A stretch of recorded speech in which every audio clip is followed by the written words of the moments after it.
when we have our roles defined as parents, as being nurturers and caregivers, and our day-to-day is taking care of other people, then when those people are no longer underfoot and right there for us to take care of them, like when they go to college or when they start their new lives, we sometimes struggle as parents to even know what our roles are anymore.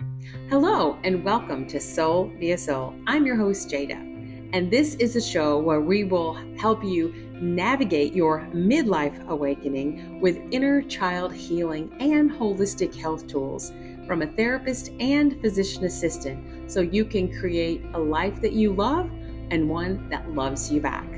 Your dreamy second half of life. From nervous system regulation to techniques to healing your inner child, I've got it all covered. So let's dive into the show.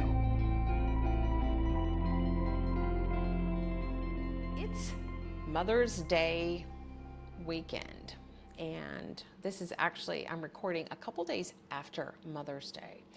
And I wanted to, for those of you who are following along my journey, so you know that have sold everything, we are traveling the world and working remotely, and you can see by the flowers behind me, these are my Mother's Day flowers. And this Mother's Day was really special. And I actually wanted to just do a whole podcast about Mother's Day and midlife, because the whole midlife awakening is that time where we talk about what it is to get to this point of life.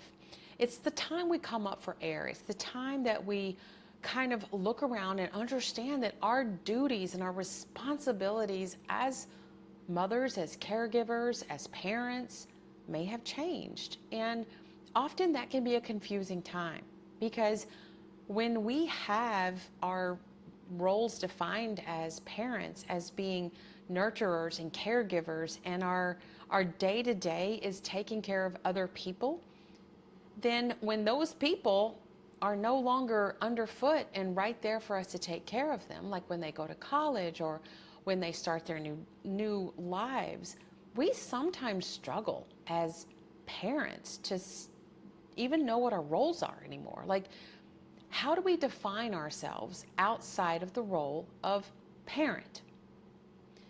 And for a lot of people who become empty nesters, that shifting identity, that role now of, you're not wiping heinies any longer and tucking people into bed when you are just, sometimes feels like it's barely surviving because your plate is so full of responsibilities and getting breakfast, lunch, and dinner on the table, getting people to sports, getting people to after-school curricular activities. Or if you're like me, I was a homeschool mom.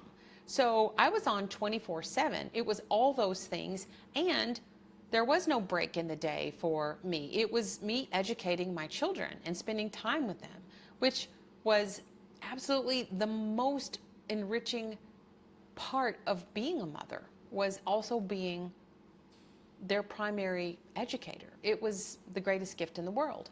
And when that becomes less and less, we become more like what I call the house plant in the corner. Like, we're there if you need us. You'll walk by and notice that you might need a little watering here and there, but we're not day in, day out. We're not doing the things all the time that parents are expected to do. And for a lot of people, this is the empty nesting, the midlife, where we start to go, who am I?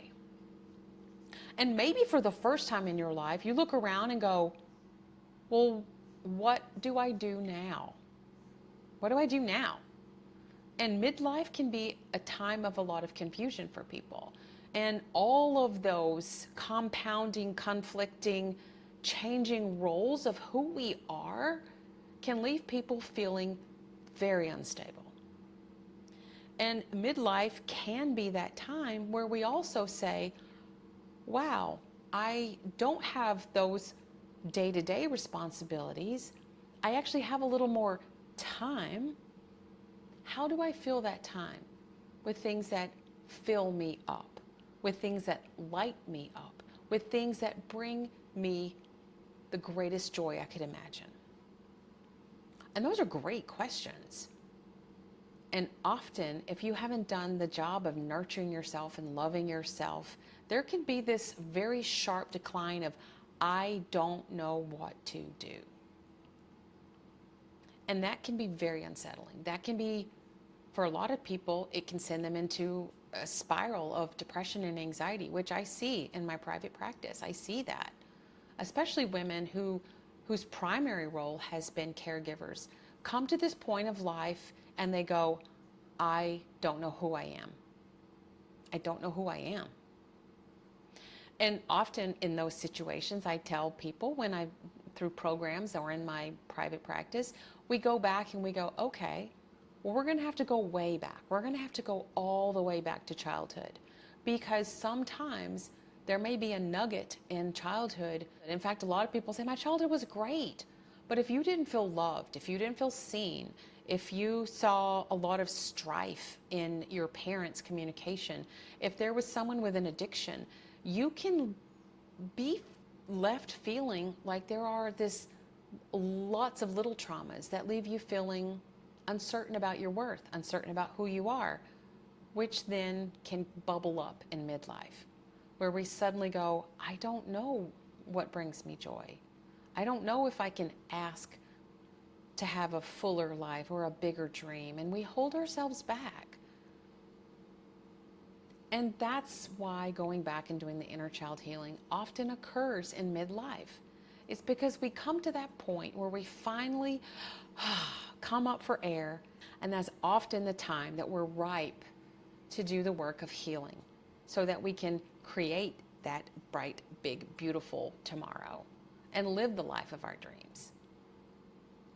And that can be a hard and beautiful place to be. It can be a point where we really are struggling, but it's often in that discomfort that we grow. It's in that discomfort that we peel back the layers and say, I want more, and it's okay that I'm asking for more. I want to go create and see what the next second half of life can be for me. Adventure-filled, beautiful, loving relationships, amazing adventures. And why not? You get to have it all. You can have it all. But first you have to answer those questions sometimes of, who am I, and what do I want? And that's a perfect place to start the journey of healing. So welcome to your midlife awakening. And if you're ready to dive in and get started, then let's get to work in uncovering the best version of you that's yet to even be known. She's waiting. Thank you for joining me today on another episode of Soul via Soul. If anything resonated with you, share it with your friends on Instagram and give me a 5-star review. I really appreciate you being here. And until next time, I'll see you on the next episode.